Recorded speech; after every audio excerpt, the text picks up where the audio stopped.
Matius 3 ayat 16. Sesudah Yesus dibaptis, segera Yesus keluar dari air, dan pada waktu itu juga langit terbuka, dan ia melihat roh Allah seperti burung merpati turun ke atasnya. Nah, saudara, Yesus orang tanpa berdosa. Tapi Yesus harus dibaptis, saudara. Kenapa? Karena dia mau ikut memberikan sampel kepada kita. Amin. Sebenarnya satu-satu orang di dunia yang nggak perlu dibaptis itu Yesus. Tapi dia dibaptis, karena dia mau kasih tahu kita, ini caranya. Amin, saudara. Ya. Jadi ketika Yesus dibaptis, saudara, ketika dia keluar situ, saudara, roh Tuhan turun atasnya seperti burung merpati ke atasnya, saudara. Dan ayat ke-17 dibilang, lalu terdengarlah suara dari Tuhan dari surga yang mengatakan, inilah anakku yang kukasihi, kepadanya lah aku berkenan. Waktu itu surga terbuka dan Roh Kudus turun ke atasnya, lalu ada suara dari surga kata bahwa inilah anakku yang kukasihi, kepadanya aku berkenan. Remember, ingat saudara, Yesus tidak perlu lakukan itu. Yesus tidak perlu dibaptis. Sudah ngerti? Kan dia adalah Tuhan itu sendiri. Betul? Yesus juga tidak perlu Roh Kudus turun ke atasnya. Karena itu Tuhan dia sendiri. Allah kita Allah Tritunggal. 3 pribadi setara. Tapi ketika dia dibaptis, ketika Roh Kudus turun ke atasnya, semua itu dilakukan untuk menunjukkan kepada kita bahwa ini adalah jalan yang harus kita lewatin. Ngerti saudara? Bahwa kita perlu mengalami apa yang Yesus lakukan itu adalah contoh buat kita bahwa ini harus kita alamin dalam hidup kita. Ya, dia lalu dengar suara dari Tuhan dari surga mengatakan bahwa inilah anakku yang kukasihi, kepadanya lah aku berkenan. Maka Yesus dibawa oleh Roh ke padang gurun untuk dicobai oleh iblis. Betul? Ya. Saya mau cut sebentar, saudara. Kita sudah melihat dalam Lukas 4 ayat pertama, saudara. Hal yang sama begini. Yesus yang penuh dengan roh kembali dari Sungai Yordan, lalu dibawa Roh Kudus kemana saudara? Padang gurun.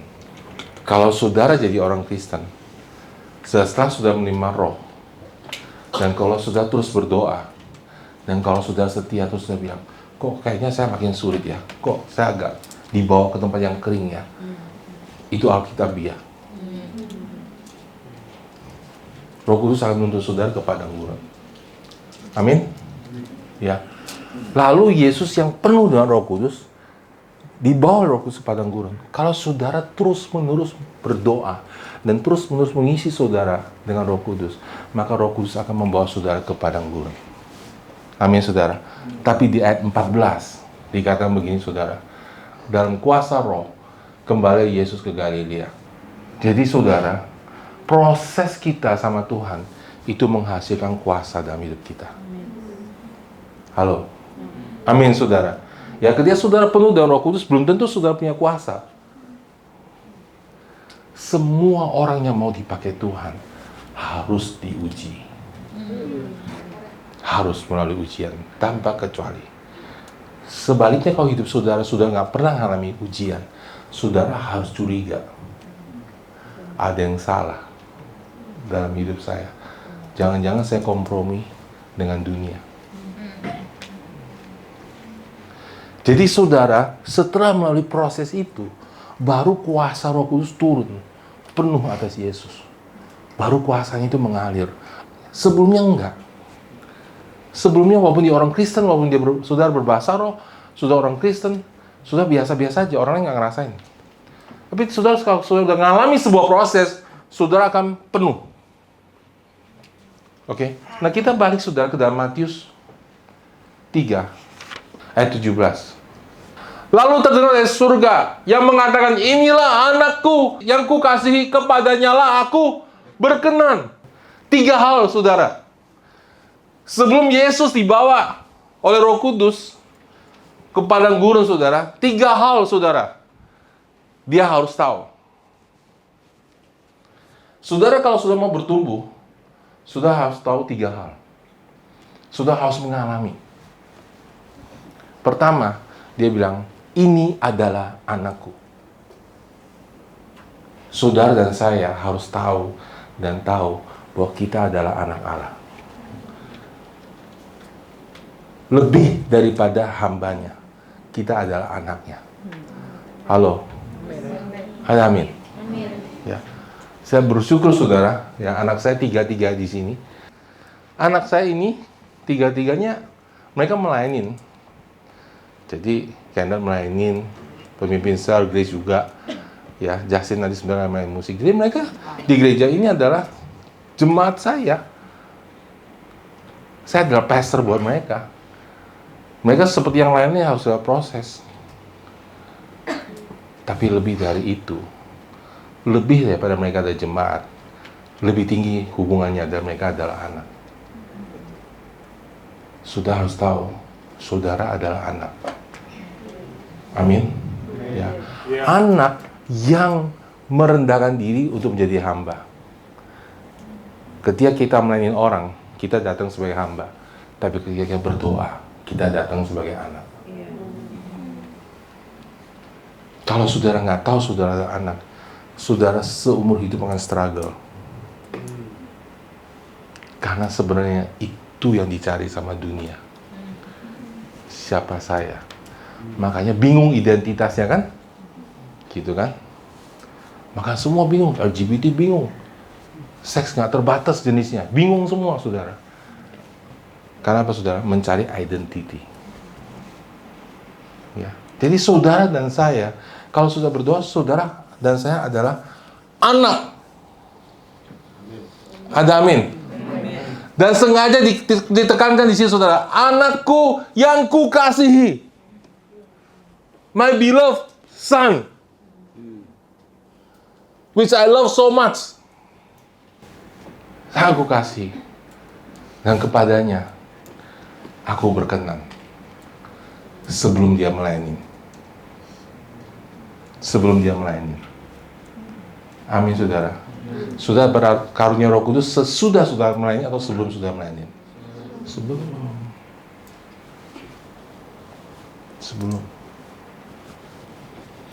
Sudah diselamatkan sesudah sudah melayani atau sebelum sudah melayani?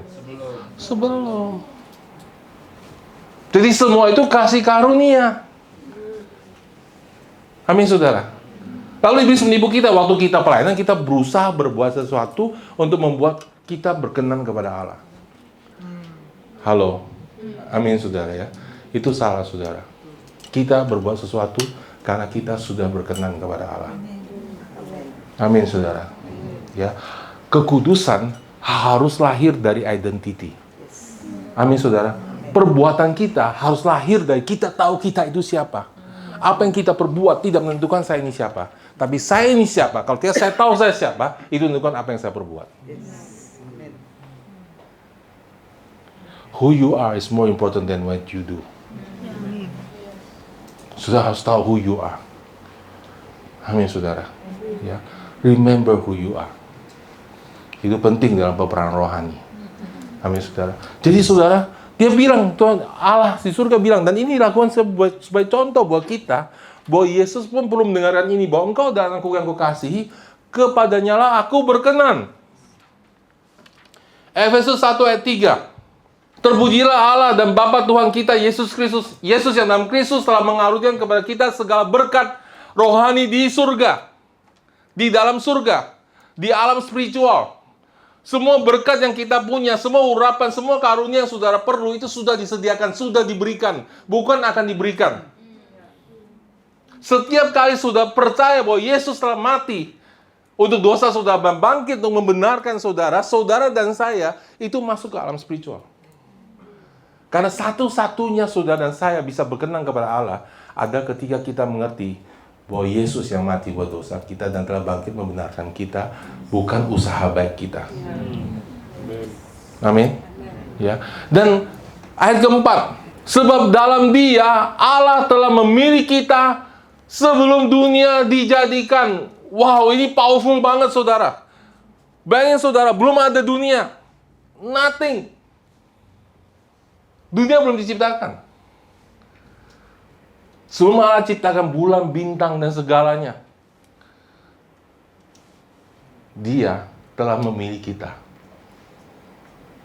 Jadi saudara, bayangin saudara, apa yang Allah pikirkan sebelum Dia ciptakan dunia ini, Dia pikirkan kita.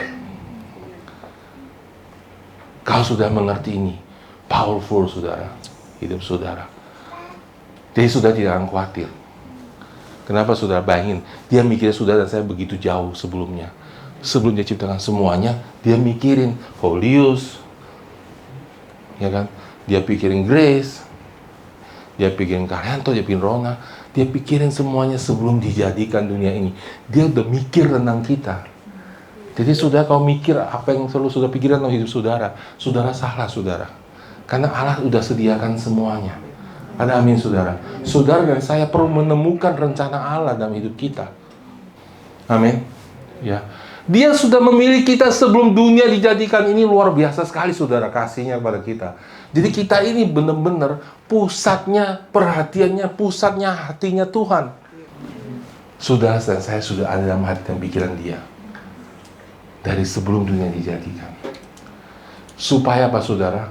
Kita ditetapkan supaya kita kudus dan gak bercacat di hadapannya. Allah yang menjadikan kita kudus dan tidak bercacat di hadapannya, bukan usaha kita. Amin saudara. Ya, Allah menjadikan saudara, dia sudah tetapkan. Itu adalah ketetapan, itu adalah keputusan bahwa saudara dan saya kudus dan gak bercacat di hadapan Tuhan. Amin saudara. Ya, ayat kelima, dalam kasih Ia telah menentukan kita dari semula oleh Yesus Kristus untuk menjadi anak-anaknya sesuai dengan kerelaan. Siapa yang milih sudah jadi anak Tuhan? Allah. Dengan kerelaan hati dia. Wow. Dengan kerelaan hati dia, dia pilih saudara dan saya untuk menjadi anaknya. Dalam kasih dia tentukan. Saudara dan saya kalau sudah lihat terus kelemahan saudara nggak akan pernah selesai. Amin.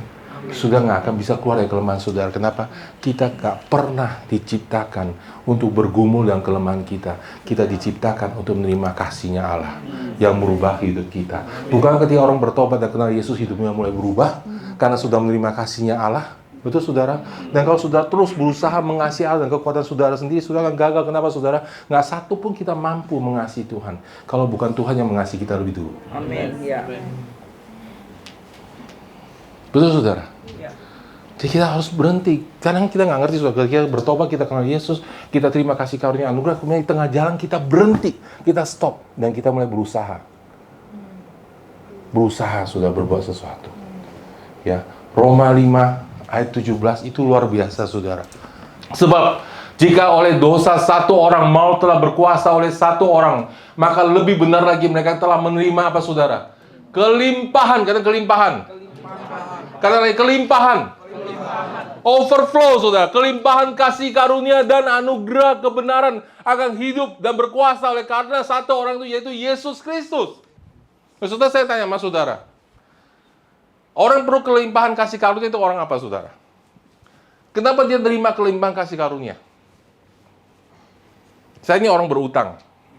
Ya. Saya utangnya banyak. Terus saya perlu kelimpahan kasih karunia. Saya perlu kasih karunia untuk bayarin utang saya bebas ini. Ya. Saya perlu datang orang yang punya uang, bantu saya, tebus saya dari utang saya. Kita semua orang berhutang. Betul? Betul. Ya. Terus saya mau tanya saya sama saudara. Terus siapa yang butuh kelimpahan kasih karunia? Yang utangnya paling banyak. Betul nggak saudara? Yang utangnya paling banyak. Karena paling banyak utangnya, dia datang terus minta kasih karunia. Betul? Dia minta terus kasih karunia.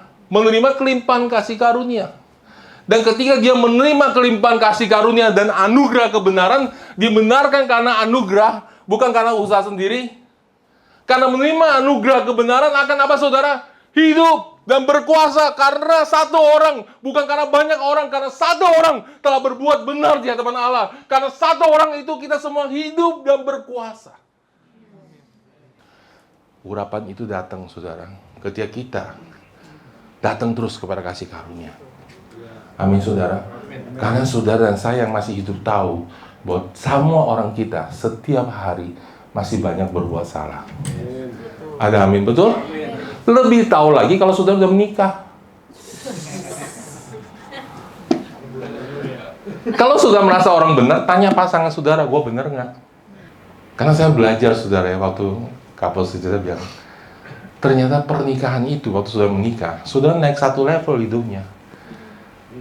Karena apa saudara? Karena waktu pernikahan itu reveal, mewahyukan hal yang kamu nggak tahu sebelumnya. Amin. Tapi saudara, one thing I learned gitu saudara, begitu saya menikah saudara sama istri saudara, and then something is not right about me, kok saya jadi salah terus. Kok tadinya kayaknya saya orang bener, kok jadi salah melulu gitu kan? Ini salah, itu salah. Tiba-tiba yang tadinya nggak marah sekarang jadi pemarah, jadi kesel, ya nggak Pak? Wah, betul tuh, semua ngerti. Tiba-tiba waktu menikah, kita punya kelemahan keluar semua. Jadi kalau saudara berani bilang saudara orang benar karena perbuatanmu, saudara hadapilah istrimu semua hadapi Tuhan. Dia yang paling tahu, saudara. Jadi saudara, kita ini setiap hari masih bikin banyak salah. Halo? Jangan hitung, dosa dia lebih besar, dosa saya sedikit.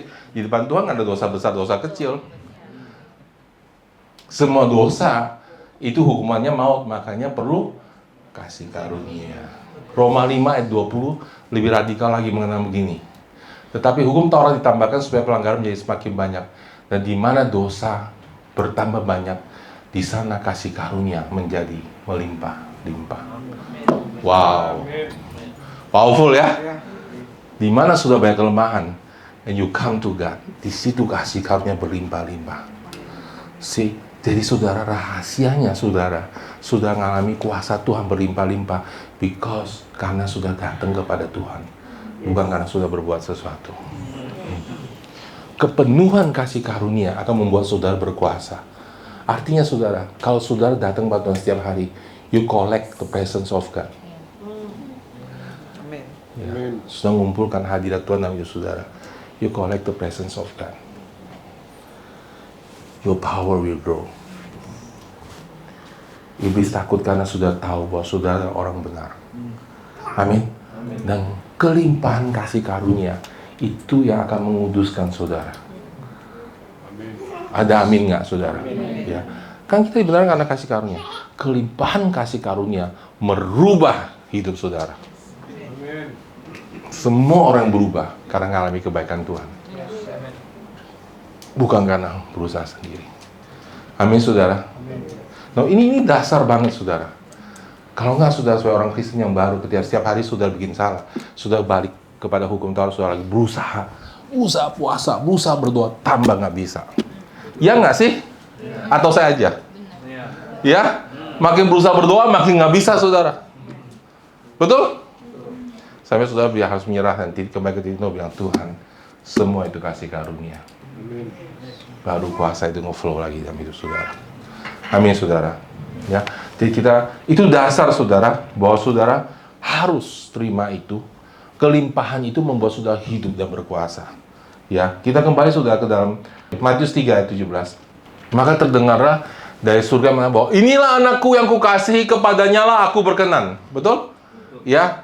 Matius 4 ayat pertama. Maka Yesus dibawa oleh Roh ke padang gurun untuk dicobai iblis. Ya. Lalu kalau saudara semakin hidup mengalami Tuhan, saudara akan diproses. Dan proses ini nggak bisa dibikin orang, saudara. Saya nggak bisa bilang, oh saya mau bikin Brian, saya bawa dia ke padang gurun, nggak bisa. Harus Roh yang membawa itu. Ya. Saudara nggak perlu nyari padang gurun, saudara datang sendiri. Amin, saudara. Ya. Saya ingat saudara waktu anak saya Kenneth di Taiwan, saudara ya. Wah, gimana nih bentuk dia, saudara? Susah sekali kan, saudara. Lalu datanglah pandemik, saudara. Ya. Di mana dia nggak bisa ketemu papanya lagi. Di situ dia cari Tuhan. Ya, jadi seringkali Tuhan memakai situasi kejadian atau bahkan kadang-kadang kesalahan kita sendiri. Ya. Membuat kita di-isolate. Padang gurun itu diisolasi, saudara. Ya. Nggak ada orang yang hubungi saudara, nggak ada yang perhatiin saudara. Saudara harus sendiri di sana. Diisolasi. Dan saudara, saya kasih tahu saudara, padang gurun itu waktu yang paling berharga. It's where your power grow. Sudah di mana di padang gurun itu pengenalan Tuhan akan Allah itu bertambah. Amin, saudara. Ya, sudah tahu waktu bulan Maret ya saudara ya. Bulan Maret biasanya waktu saya sakit ya, kena demam berdarah ya. Waduh, ini timnya semua ya. Iya, pergi ke Taiwan ya. So, saya udah beli tiket, dibatalin gitu saudara ya. Itu sulit banget ya saudara. Tapi saya tahu waktu itu waktunya saya harus sendiri sama Tuhan. Dan lucunya saya sakit tuh nggak berasa apa-apa saudara. Semuanya oke-oke aja, gitu. Happy-happy aja saudara. Cuma kalau dites hasilnya tuh turun trombositnya. Cuma nggak berasa saudara. Malah hiperaktif saudara. Usia ada videonya tadi sih. Paling om saya lagi ngapain? Om saya lagi nyanyi nyembah Tuhan di rumah sakit. Ya. Tapi waktu itu harus dicegah saudara. Tentu waktu saya harus cari wajah Tuhan. Kalau saudara ngalami padang gurun, itu waktunya paling berharga untuk saudara alone with God. Nggak seorang pun bisa nolong saudara, nggak satu orang pun bisa bantu saudara, nggak satu orang pun mengerti saudara. Halo, dengar baik-baik saudara. Kalau tidak satu orang pun mengerti saudara, tidak satu orang pun menerima saudara, tiba-tiba orang dekat yang paling mengasihi saudara pun nggak bisa nolong saudara. Halo, ya kan? Waktu saya di rumah sakit gimana? Saya ingin keluar, siapa yang bisa nolong saya? Nggak ada saudara. Semua orang datang nolong, tapi nggak bisa. Itu waktunya saudara sama Tuhan. Jangan ngeluh. Jangan salahin orang lain. Karena Tuhan telah menetapkan saudara dan memilih saudara sebelum dunia dijadikan. Betul nggak saudara? Masa dia nggak tahu?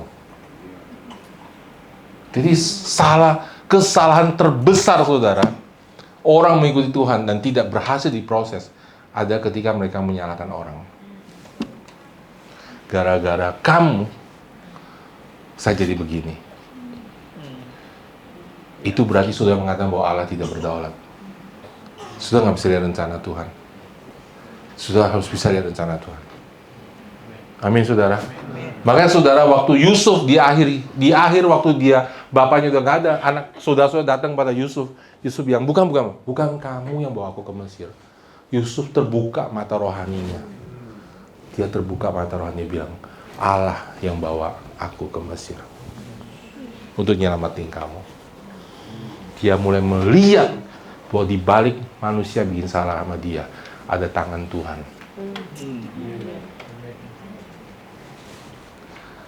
Jadi bisa saudara, Allah pakai orang bikin salah sama saudara, mendorong saudara masuk panggilan hidup saudara. Malah begitu juga dalam hidup kami. Orang memperlakukan kami dengan salah, akhirnya kedorong ke serang.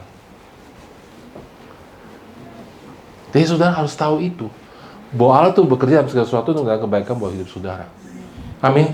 Kalau saudara ngerti ini, saudara nggak nyalakan siapa-siapa, karena saudara Allah lebih tahu sebelum papa mama saya ada, Allah udah ada lebih dulu kan? Allah udah memikirkan saya lebih dulu kan? Sebelum papa mama saya lahir di situ, Allah sudah tahu saya lahir di keluarga mana, dan Allah telah menetapkan, memilih, memanggil saya, menguduskan saya untuk masuk dalam rencananya. Dan sekarang saya tinggal taat sama rencananya aja. Never blame. Sudah mau tahu cara sudah menimpangi hidup saudara. Jangan pernah menyalahkan saudara lahir di keluarga mana. Karena dalam kandungan ibumu, aku telah membentuk engkau. Aku telah merajut engkau. Jadi di kandungan ibu siapa saudara lahir, itu sudah Allah tetapkan. Dan itu ada hubungan dalam panggilan hidup saudara. Amin saudara. Semakin saudara nyesel akan keadaan saudara, semakin saudara nggak bisa masuk ke rencana Tuhan. Semakin saudara bersalah bilang Tuhan terima kasih for my family. Karena my parents, karena my pastor, karena orang-orang yang ada di atas otoritas saya. Entah memperlakukan saya dengan benar maupun salah. That's why I'm here now. Amin. In the plan of God. Dalam rencana Tuhan. Maka Yesus pun dibawa oleh Roh ke padang gurun untuk dicoba iblis. Kalau Allah sudah mau memakai seseorang, dengar baik-baik saudara, dia kejar orang itu, dia bawa ke padang gurun, dia uji orang itu. Kalau Allah udah mau pakai saudara, saudara tuh kayak, saudara mau bikin salah, mau lari, saudara kayak orang sial gitu saudara. Orang lain bikin salah, nggak apa-apa, saudara bikin salah kepentok aja. Gitu. Kayaknya, kok Papa mama saya kok, adik saya bikin salah nggak apa-apa, kok saya bikin salah langsung ditegur, kesalahannya sama. Ya, kok orang lain mau usaha itu bikin curang nggak apa-apa, kok saya bikin curang langsung aja rusak. Gitu. Kalau Allah sudah matanya tertuju sama saudara, saudara dikejar sama dia. Saudara nggak bisa lari kemana-mana, bola balik ke situ aja terus. Ya, makanya kan dia kemana aku dapat pergi menjadi rohmu Tuhan. Nggak bisa, dia kejar. Akhirnya sudah harus taat. Kalau nggak setengah mati itu saudara. Nggak bisa berhasil, nggak bisa apa orang lain bikin sesuatu berhasil, saudara bikin yang sama nggak berhasil. Justru karena Allah ngejar saudara. Jangan salah, jangan nyalain orang. Itu Allah matanya terus sama saudara. Kamu, saya pilih kamu. Kamu ini dikuduskan. Kamu nggak bisa nyolong kayak dia. Dia nyolong nggak apa-apa, kamu nggak bisa. Because I call you. Sudah ngerti nggak? Jadi kalau sudah keluar dari rencana Allah, sudah menderita banget hidupnya. Kalau nggak something is alright gitu, terus-menerus begitu. Jadi kalau Allah udah mau, dia membawa Yesus ke padang gurun untuk dites. Karena dia mau pakai Yesus. Siapa mau dipakai Tuhan? Saudara pasti uji sama Tuhan. Pasti. 100%. Cuma ujian waktu datang saudara nggak tahu. Problemnya di situ. Namanya juga ujian kan. Kayaknya ini sudah susah banget kayaknya. Ini kenapa jadi susah begini, jadi susah begitu. Sudah bingung dari ini apa nih. Dan itu ujian paling susah saudara. Ikut Tuhan adalah ujian kekecewaan. Itu ujian kekecewaan. Karena sudah nggak bisa lihat. Sampai sudah bilang Tuhan saya nggak ngerti, saya berserah. Sudah lewat dari itu, saudara baru bisa lihat. Kalau sudah nggak lulus ujian, saudara nggak tahu. Kalau sudah lulus ujian, saudara tahu. Ya, waktu Nabi Samuel datang, memilih anak-anaknya, anak-anak siapa? Isai. Ya, ada kakaknya ya Daud, betul? Waktu lihat kakaknya Daud Eliab, saudara. Samuel bilang, ini orangnya. Tahu nggak Tuhan bilang apa? Bukan dia sebab telah kutolak dia. Tahu dia sudah kutolak, udah pernah diuji. Dulu pilihannya dia, sekarang bukan dia lagi. Lewat. Dan dia nggak tahu. Dia masih pikir dia tentaranya pilihan Tuhan. Tapi Tuhan nggak pakai dia. Karena tidak cukup rendah hati untuk masuk ke situ. Sudah mau masuk panggil Allah, sudah mesti mau diapain aja. Halo. Amin. Sudah mau disalahin diapain aja. Baru lewat. Sudah nggak tahu. Nanti udah lewat baru tahu. Saya dan istri sekarang bersyukur banget sama semua orang yang memperlakukan kami benar maupun salah sekarang. Nah, satu pun kami salahkan orang itu karena kami tahu kalau bukan karena itu nggak ada hari ini. Ya. Allah yang bawa kami ke Serang, Allah bawa kami kembali ke Serpong. Seperti ada tulis kan dari Alkitab begitu, dari Mesir kupanggil anakku. Dari dalam sudah pengujian Allah manggil saudara. Sudah semua mesti bawa ke Mesir dulu. Kalau Tuhan mau pakai. Ya. Amin saudara. Amin. Ya. Oke, kita teruskan ayat kedua. Dan setelah berpuasa 40 hari, 40 malam, akhirnya laparlah Yesus. Kalau saudara mulai penuh, kalau kita penuh dengan Tuhan, yang pertama Allah bawa saudara adalah lapar dan haus akan firman Tuhan, pasti berdoa, berbaca Alkitab, dan berpuasa. 3 hal yang Roh Kudus bawa saudara ketika sudah padang gurun. Jadi, selalu kalau Tuhan itu konsisten polanya. Ya, jadi kalau orang baru bertobat pasti lapar berdoa. Lapar baca Alkitab. Berpuasa. 3 hal saudara. Ya. Dan setelah Yesus berpuasa 40 hari 40 malam, akhirnya laparlah Yesus. Jadi selama 40 hari 40 malam itu saudara, iblis datang cobain dia. Ya, dan ini 3 hal dasar yang akan dicoba dalam hidup saudara. Nomor 1, lalu datang mencoba itu, dan ini sudah Lucifer yang datang saudara. Karena dari tadi nggak kena-kena kan. Dan sejak ada suara, inilah anakku yang kukasihi, dang, semua dengar, surga bumi dengar, iblis dengar. Oh, ini toh Mesias itu. Dia baru tahu. Sebelumnya nggak tahu. Ini Mesias, langsung target. Ini toh juru selama ini, langsung target. Datang, kalau kamu anak Allah, perintahkan batu ini menjadi roti. Kalau kamu anak Allah. Jadi, pertanyaan pertama, saudara, yang dicobai, selalu identitas saudara kan? Prove me. Tuhan nggak sayang kamu. Buktikan. Kalau kamu, Tuhan sayang kamu, duitnya mana? Buat beli makan. Selalu roti kan? Betul nggak sih? Halo? Ada orang ngomong gitu sama kita? Ya? Siapapun dia. Mana? Perintah membantu jadi roti. Kalau kamu anak Allah. Dan anehnya saudara, iblis itu, dia kutip apa yang tadi kita baca. Inilah anakku, betul? Sudah sadar, dia kutip cuma setengah. Dia nggak pernah mention yang ku kasihi. Nggak pernah. Dia coba bilang, kalau kamu anak Allah. Dia nggak bilang, ini anak yang ku kasihi. Dia potong setengah Alkitab. Kenapa saudara? Karena begitu saudara tahu Allah mengasihi saudara, saudara powerful. Jadi cuma bilang, kalau kamu anak. Dia nggak bilang, kalau kamu anak yang dikasihi. Nggak ada saudara. Ya. Dia bilang, perintahkan batu jadi roti.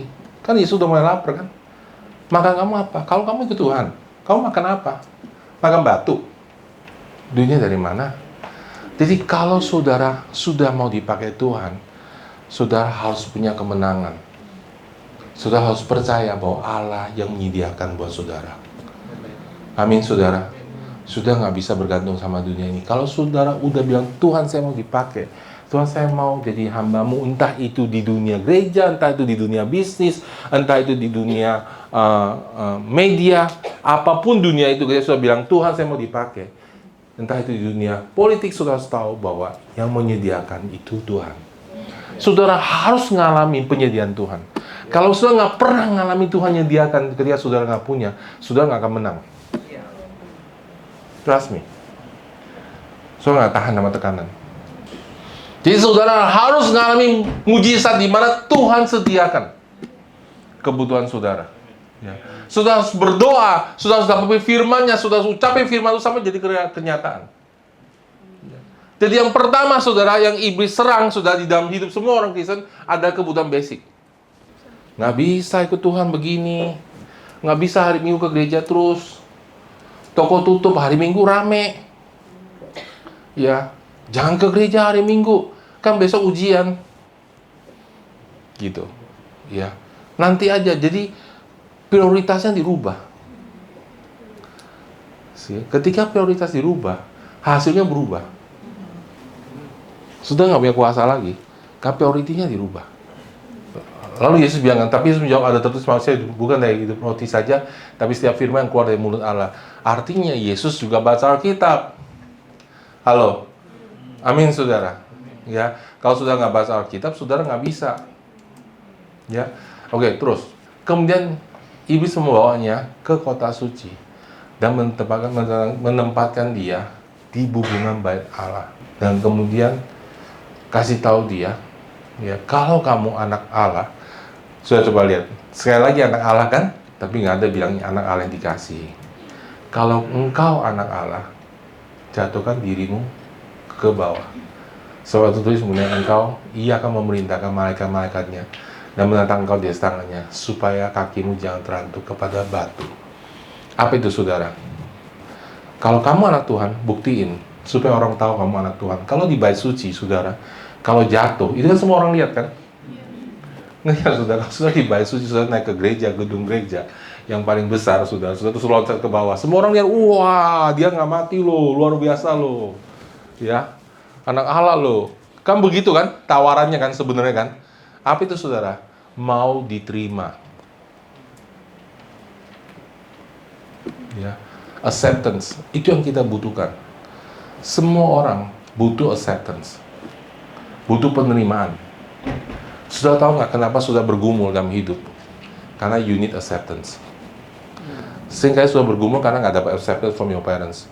You try to prove. Saya coba membuktikan. Tetapi saudara, di dalam kerajaan Allah, semua itu operasionalnya itu terbalik. ya, dengan dunia. Saudara harus dapat acceptance dulu, baru saudara bisa berbuah. Bukan saudara mendapatkan sesuatu untuk saudara dapatkan acceptance. Semakin saudara menghasilkan sesuatu, maka kenapa saudara semakin orang menghasilkan segala sesuatu, kekayaan atau apapun, atau menjadi terkenal, tapi tetap kosong hatinya. Kenapa? Karena operasinya terbalik dengan kerajaan Allah. Ketika dia berhasil, orang menerima dia, artinya sebenarnya dia nggak diterima. Ngerti nggak saudara?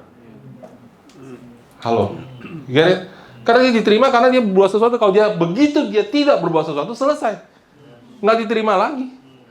Dia anak pintar, semua kelilingin dia. Begitu dia nggak pintar, selesai. Nggak ada lagi yang mau.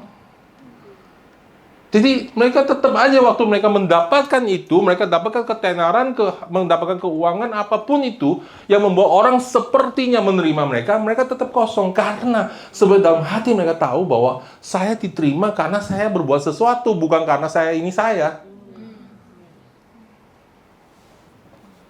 Dan orang yang bisa terima saudara karena saudara dan saudara cuma Allah. Halo. Amin. Kalau manusia nggak sempurna, maka saudara susah. Kenapa? Nanti saya kalau begini nyinggung perasaannya Busian. Tapi kalau saya nggak begitu, perasaannya Burona tersinggung. Saudara bingung gitu saudara. Karena saudara lebih takut sama manusia daripada sama Tuhan. Nggak cari apa yang benar yang Tuhan mau. Ya, jadi saudara berusaha dapat acceptance dari orang. Semua orang muda, semua kita bahkan yang udah menikah, pergumulannya di situ. Mau buktikan nih saya sesuatu, ya, mau itu saudara, mau acceptance. Dan Yesus bilang jangan mencobai Tuhan Allahmu. Bagi dia nggak perlu acceptance membuktikan diri, dia perlu acceptance dari Tuhan. Until sampai saudara bilang saya dikasih Tuhan dan saya telah diterima Tuhan dan saya telah diampuni Tuhan, sampai sudah menerima kebenaran itu, saudara baru bebas. Jadi diri saudara padanya. Amin. Ya. Saya puji Tuhan saudara, saya banyak kesempatan melayani banyak orang, dan bahkan maksud saya sendiri juga melayani. Mengejutkan sekali saudara ketika orang berbuah banyak, itu mindernya nggak hilang. Nggak hilang saudara. Dia udah hasilin banyak murid, banyak jiwa, mindernya nggak bisa hilang. Padahal dipakai Tuhan urapannya luar biasa. Nggak bisa hilang sudah mindernya. Saya bingung, dulu nggak ada apa-apa, nggak hilang, udah jemaatnya bertumbuh, tetap aja minder. Padahal Tuhan lakukan banyak mujizat. Gitu. Nah kemudian saya lagi hidup saya sendiri. Ternyata saudara, ketika orang berubah karena pelayanan saya, itu nggak membuat saya merasa aman. Halo? Nggak merasa saya aman. Sampai saya yakin, dan saya dengar sendiri Tuhan bilang, saya mengasihi kamu tanpa syarat. Baru nggak peduli lagi kayak apa pelayanannya, karena saudara aman. Saudara harus dengar dari Tuhan sendiri dan ngerti dari Tuhan sendiri. Ini pasti nggak bisa kasih. Amin. Saya bisa kasih tahu kamu jalannya, tapi engkau harus mengalami Tuhan sendiri bahwa engkau dikasih Tuhan. Then you are set free. Amin saudara. Ya. Yang berikutnya saudara, dan iblis membawa Yesus ke gunung sangat tinggi dan melihat semua kekayaan iblis sudah putus asa, sudah nggak bilang kamu anakku lagi, jika engkau anak Allah, udah pusing dia terakhir, jurus terakhir sudah dikeluarin saudara ya, jurus simpanan pemungkas saudara ya, yang semua orang dunia suka. Dia bawa Yesus ke gunung yang sangat tinggi dan peroleh kepada semua kerajaan dunia dan kemegahannya. Dan katanya, semua ini kuberikan kepadamu jika engkau sujud menyembah aku. Udah putus asa dia, udah aku kasih semua kalau nyembah kamu.